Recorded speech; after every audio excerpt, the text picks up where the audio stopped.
Badan Pengawas Pemilu Kota Makassar mendesak KPU Sulawesi Selatan segera menyabarkan alat peraga kampanye atau APK partai politik dan pasangan calon presiden.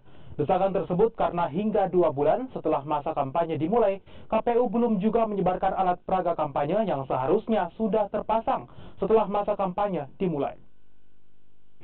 Alat peraga kampanye masih menjadi sorotan di masa kampanye Pilpres dan Pileg 2018-2019. Pasalnya, hingga 2 bulan setelah masa kampanye dimulai 23 September lalu, Komisi Pemilihan Umum Provinsi Sulawesi Selatan dan Kota Makassar belum juga menyebarkan alat peraga kampanye yang difasilitasi. Komisioner Divisi Pengawasan Humas dan Hubungan Antar Lembaga Badan Pengawas Pemilu Sulsel, Sulfil Karnain, menyebutkan Bawaslu telah beberapa kali melakukan pertemuan dengan pihak KPU terkait lambatnya penyebaran alat peraga kampanye di Provinsi Sulawesi Selatan. Mereka berjanji, insya Allah katanya Senin ini sudah, karena mereka terkendala terkait dengan proses saya tidak tahu, mungkin proses pelanggaran barangkali, tapi itu saya tunggu nanti hasilnya lah apakah ada atau tidak.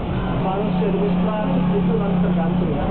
Kalau hasil penindakan itu nanti, tapi kalau sanksi administratif itu bisa berbulan.